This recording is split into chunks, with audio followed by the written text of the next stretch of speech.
생명 유지 장치를 제거하자 심박수가 갑자기 확 늘어나면서요. 뇌의 감마파 활동이 급증했고요. 특히나 이쪽에서 감마파가 많이 나왔대요. 그러면은 이게 의미하는 거는 진짜로 주마등을 볼 수도 있다.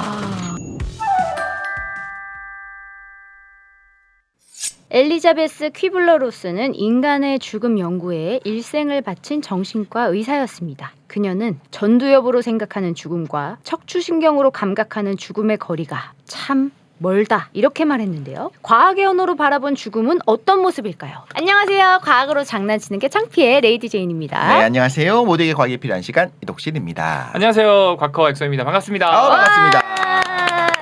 이 엘리자베스 퀴블러-로스 제가 오프닝에서 얘기했는데 평생 죽음학을 연구한 학자였다고 해요. 죽음학이라는 것도 사실 저는 생소합니다. 그러게요. 저는 죽음에 대한 생각을 많이 하고 굉장히 많이 관심도 많아요. 아 그래요? 근데 다른 분들은 어떤지 궁금해요. 엑소님은 좀 하십니까? 죽음 때문에 오히려 더는 과학을 공부하는 것 같아요. 왜냐하면 이거는 왜 시작됐고 이 세상이 왜 만들어졌고 어떻게 끝나는지를 밝혀내는 과정이 너무 보고 싶고 그래서 죽기 싫은 거예요. 아니 근데 이어령 전 장관이요 그 죽음에 대해서 이런 말을 한 적이 있어요. 신나게 애들이랑 놀고 있는데 불쑥 엄마가 부르는 소리를 듣는 거야.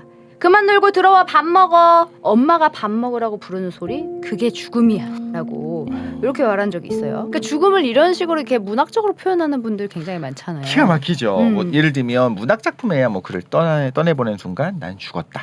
과학으로 죽음을 다룰 거면 죽음의 정의를 얘기할 수밖에 없어요. 근데 죽음이 정의가 쉽다고 생각할 수 있거든요. 심장이 멈추는 순간, 뇌가 정지하는 순간. 근데 그러니까요. 생각보다도 어렵다면서요. 어렵죠. 뭐 수많은 그 썰들이 있잖아요. 네. 사실은 이렇게 삐 하는 순간 그러니까 맞아요. 심장은 멈췄지만 뇌는 살아 있어서 이 망자가 된 상태에서 소리를 다 듣고 있다. 그래서 이제 그 옆에서 좋은 말들을 많이 해줘라 뭐 이런 얘기도 있고 죽음이랑 그러면은 어떻게 정의를 해야 되는 것인가? 저는 사실 이게 정의가 계속 바뀔 것 같고 네. 왜냐하면 살려낼 수도 있으니까 예전에는 심장이 먹는 게 죽음의 정의인데 최근에 의학계에서는 뇌사가 이제 죽음의 정의로 바뀌었거든요. 네. 그러니까 심장이 멈춰도 얘를 CPR이나 전기 충격기 이런 걸 통해 가지고 심장 다시 뛰게 할 수 있거든요. 네. 그렇죠. 그러니까 심장이 멈췄다고 사망 판정 안 내려요. 제가 궁금한 건 그겁니다. 아까 말씀드린 것처럼 죽었다라고 이제 사망 판정을 받은 그 순간부터 우리는 그냥 완전히 사라지는 건지 인지하지 못하는 건지 네. 그 죽는 순간이 되게 궁금해요. 정말 말이 없다고 해서 진짜 이 사람이 의식까지 없을까? 이런 생각을 해서 몇 가지 연구 결과들을 제가 조사해봤는데 일부 연구나 보고서에서 심지어 의료 현장이나 아니면 응급실에서 많은 전문가들 그다음에 의사분들의 얘기를 들어보면은 사망 직전에 심장이 멈춰도 여전히 의식은 수십 분간 지속되는 그런 사례도 있었고요. 그러니까. 수십 분이요. 네. 그리고 실제로 청신경이 가장 늦게까지 살아있어서 아까 레이젠 누나가 말한 것처럼 들을 수 있대요. 그래서 심지어 천주교에서는 사람이 죽으면은 한 30분간 찬송가를 불러준대요. 그게 그 사람이 말은 못해도 청신경이 살아있어서 뇌는 아직 다 죽은 게 아니라서 되게 편하게 갈 수 있다, 보낼 수 있다 라고 말하는 경우도 있고요. 근데 어쨌든 이런 것들을 예전까지는 이 사람이 죽는 순간 어떤 생각을 하는지는 몰랐어요. 네. 근데 요즘에는 그 사람들의 뇌파를 읽고 그 뇌파에서 어떤 생각을 하는지나 뭐 이런 것들의 기술이 조금씩 나오고 있거든요. 아니 그러면 사람이 죽어가는 순간에 그 뇌파를 살펴볼 수가 있다는 거예요? 근데 정말 이게 운이 좋다라고 표현을 써야 될지 모르겠지만 희귀한 케이스가 있었는데요. 이 87세의 한 남성이 낙상으로 뇌출혈이 발생해가지고 그래서 병원에 응급실에 입원했어요. 그래서 이제 연구진은 이 뭔가 뇌출혈이 발생하고 이게 간질 발작을 유발하는 것 같아서 뇌 어느 부분에 피가 찼는지 보려고 빠르게 이제 MRI를 찍은 거죠. 네. 근데 뇌파를 검사하던 와중에 환자가 갑자기 심장마비로 사망을 해버린 거예요.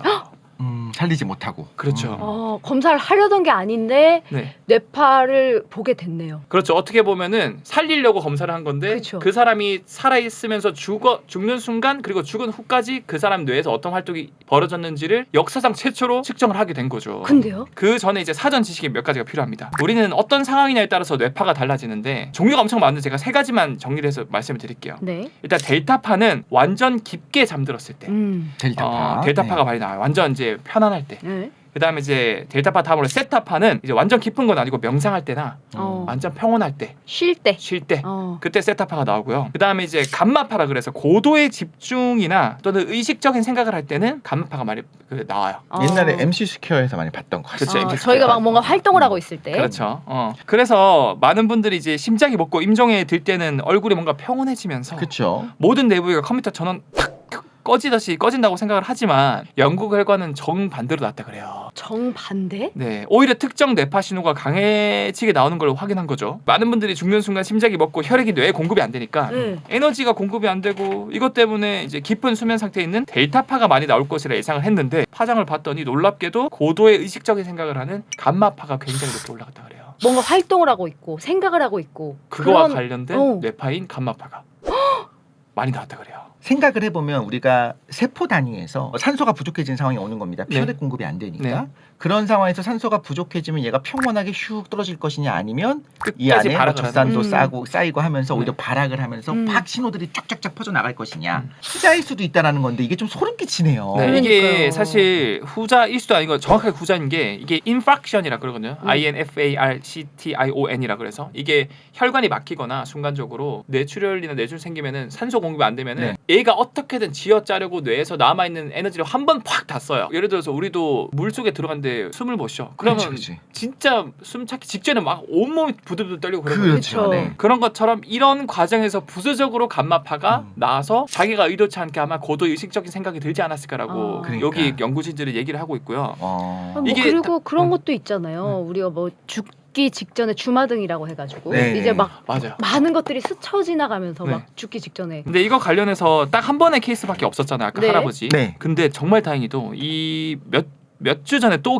비슷한 사례가 몇 가지가 나왔는데요. 네. 실제 미국 미시간 의대 교수 연구팀이 죽음에 임박한 사람들의 특정 뇌 신호를 분석하려고 했습니다. 이 연구결과 뭐냐면 심정지로 병원에서 이제 숨진 4명의 환자가 있었습니다. 근데 이 사람들은 심이 정지가 돼도 이제 생명 유지 장치를 통해서 이제 계속 살릴 수 있거든요. 네. 그러니까 완전 살아난다기보다 그냥 생명을 유지할 수는 있어요. 그렇죠. 그래서 4명이 계속 그렇게 버티고 있다가 생명 유지 장치를 뗐습니다. 네. 근데 이제 미리 뇌파 감지 장치 다 설치하고 이제 뗐죠. 뗐는데 놀랍게도 생명 유지 장치를 제거하자 심박수가 갑자기 확 늘어나면서요. 네. 뇌의 감마파 활동이 급증했고요. 아까 제가 말씀드렸죠. 의식 활동. 의식 활동 그 관련된 아까 감마파. 할아버지 한 분만이 아니었네요. 아니었습니다. 네. 그래서 특정 한 명은 약 감마파가 300배 이상 증가한 경우도 있다 그랬어요. 특히나 이 감마파가 뇌 부위별로 만들어지거든요. 근데 어떤 뇌 부위가 특히 더 감마파가 많이 나왔냐 하면은 과거를 회상하거나 또는 추측하거나 뭐 의식적인 활동을 하거나 그 부위가 후두엽이랑 두정엽, 측두엽 쪽이거든요. 네. 이쪽에서 감마파가 많이 나왔대요. 그러면 이게 의미하는 거는 진짜로 주마등을 볼 수도 있다. 나는- 근데 너무 속상한 게 네. 그 연구를 듣고서 이 가족분들은 "헉,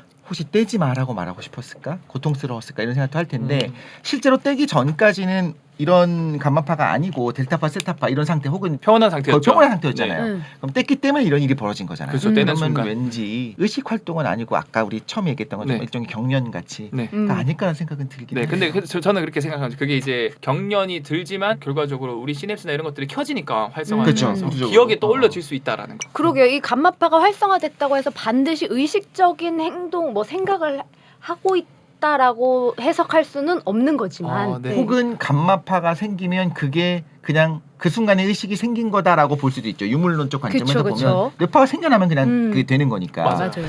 우리가 그 의학 드라마 같은 거 보면 이제 막 CPR을 하다가 삐 이러면서 이제 몇 분 몇 초 환자 사망하셨습니다. 이렇게 그런 장면들을 많이 보는데 네. 지금 얘기한 것처럼 이제 뇌사를 기준으로 이제 죽음을 본다면 네.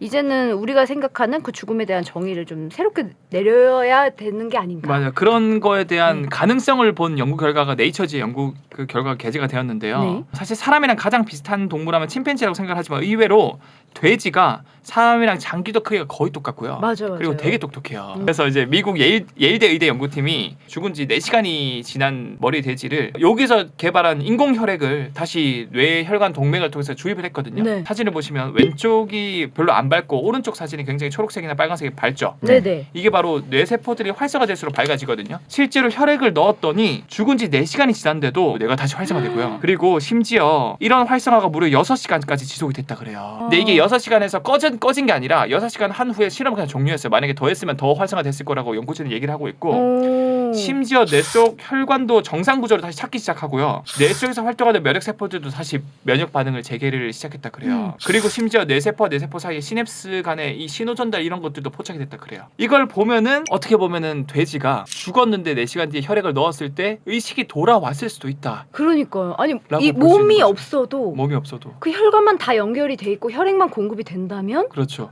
활성화가 될 수 있다. 왜냐면 이게 이제 실험 결과적으로 염색을 해보고 뇌 주변에 돌아다니는 면역세포라든가 혈관의 구조가 다시 재건축되는 거나 이런 과정을 보고 시냅스도 이게 뭔가 활동화되는 신호가 포착된 걸로 봐서 이게 그냥 단순히 그냥 전기 신호인지 아니면 의식이 돌아온 건지 모르겠지만 그쵸? 어쨌든 이게 6시간 이상 활성화 뛰고 살아났다. 그걸 통해서 보면 소름 끼치죠. 소름 끼치죠. 모두에게 과학이 필요한 시간 과장창. 자, 오늘은 엑소와 함께 죽음이란 무엇인지 과학의 언어로 우리가 심도 깊은 이야기를 나눠보고 있는데요. 네. 아까 이제 엑소가 네. 우리가 죽음을 향해 달려가고 있다라고 말했지만 대부분은 저처럼 그 죽음을 되게 막연하고 먼 이야기로만 생각하지 사실 일반적으로 우리는 다 생각을 안 하고 살거든요. 그렇죠. 누가 죽기 이제 36년 364일 6시간 남았어. 이렇게 아무도 그렇게 안 그렇죠. 하거든요. 왜 그런 걸까요? 우리가 이걸 회피하고 싶어서 생각을 안 하는 걸까요? 이거 생각하면 고통스러워서 피하도록 진화된 거. 이런 비슷한 연구 결과들이 몇 가지 나왔는데 사실 우리가 피할 수 없는 숙명인데 전부 다 남일 대하듯이 죽음을 대하면서 맞아요. 살고 있거든요. 근데 이게 이미 진화론적으로 우리 뇌에 본능적으로 이렇게 각인이 돼 있다라는 결과가 나왔는데 오. 이제 국제학술지 뉴로이미지라는 저널지에서 연구가 된 내용이거든요. 실험 결과 먼저 말씀드리면 인간의 뇌는 죽음을 다른 사람들에게만 일어나는 불행한 사건으로 분류함으로써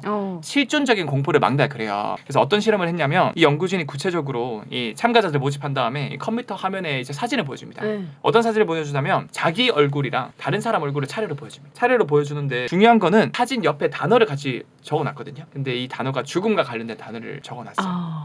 그래서 예를 들어서 무덤 또는 장례식 그런 것들 단어를 적어놨는데 신기하게도 다른 사람 얼굴 옆에 이런 죽음과 관련된 단어를 같이 써서 보면은 뇌부가 막 활성화되면서 호기심을 가진대요. 근데 내 얼굴 사진에 죽음과 관련된 단어가 갑자기 뜨지 않습니까? 그 순간 미래를 예측하는 뇌부가 불활성화됐대요. 비활성화? 억제가 됐대요. 갑자기 그냥 툭 꺼지는 거야. 그냥 스위치 끄듯이. 네, 완전 꺼지는 거 아니고 그냥 이제 상대적으로 더 많이 억제가 되었다. 실제로 그 키블러 로스라는 사람도 인간이 갑자기 시한부를 판정을 받았어. 처음에는 5단계가 있는데 이거 유명하죠. 제일 첫 죽음을 번째가 받아들이는. 부정이에요. 부정. 내가 내가 아니야. 이렇게 식으로. 건강한데. 근데 이게 뇌에서도 본능적으로 이게 부정을 하고 있다라고 볼 수 있는 거죠. 그 다음에 분노. 내가 왜? 이러면서 분노. 그 다음에 타협. 내가 뭐가 이거 고쳐주면 내가 기부 다 할게.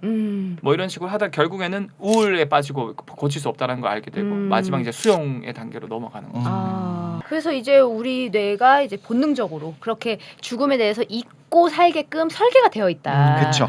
이렇게 볼 수 있겠네요. 이게 적응의 이점이 있으니까 진화적으로 됐을 거다. 오늘 이렇게 얘기를 해보니까 저는 오히려 죽음이 조금 두렵지 않아졌어요. 그래요? 네, 내가 죽음으로 향해 가고 있다라는 거를 조금 인지를 하게 된 것 같은 그런 시간이었습니다. 편안해졌군요. 네네. 편안해지. 우리 엑소님은 어때요? 여전히 얼리고 싶나요? 뇌를 얼리고 죽음을 늦추고 싶어요? 근데 저는 일단 우리는 사실은 우주적 관점에서 찰나를 살다 가는 거예요. 어차피 뭐 100년에서 200년 더 늘려봤자 0.01초에서 0.02초인데 그냥 이 찰나를 살다 가는 거 고민 스트레스 좀 내려놓고 과장창 들으면서 행복하게 샀으면 좋겠다. 이렇게 마무리를 짓고 싶어요. 네. 저는 죽음 진짜 두려워했던 사람이에요. 네. 모두가 저 같진 않을 수 있습니다만 아이가 낳으니까 괜찮아졌어. 와. 아이가 생기니까. 아이 때문에 DNA 때문인지는 모르겠어요. 이제 얘가 내 나를 DNA. 내 유전자를 받은 아이가 있으니. 근데 그렇게까지 머리로 생각하진 않는데 너가 행복하면 돼, 나는 괜찮아, 이런 생각이 진심으로 들기 시작하더라고요. 그게 부모의 마음인가? 부모의 마음이고 이것도 DNA가 시키는 걸 수도 있고 그쵸. 신경 전달물질 시키는 거고 호르몬일 수도 있겠지만 그쵸. 그러니까 그게 좀 나를 든든하게 만드는 것들이 있어요. 이제는 죽어도 예전처럼 두렵지 않아. 뭐가 남았어. 아마 많은 부모님들이 공감할 거라고 맞아요. 생각을 하면서 아이를 위해서 자기 목숨까지 바치는 사례도 많잖아요. 그러니까요. 네네. 오늘도 굉장히 유익한 그런 얘기 한번 나눠봤습니다. 모두에게 과학이 필요한 시간 과장창. 오늘은 엑소와 함께 죽음에 대한 이야기 나눠봤고요. 저희는 다음 시간에 또 이렇게 재밌는 또 알찬 그런 내용 들고 돌아오도록 하겠습니다. 네. 대한민국 모두가 과거로 장난치는 그날까지 모두에게 과학이 필요한 시간. 과장창 화이팅!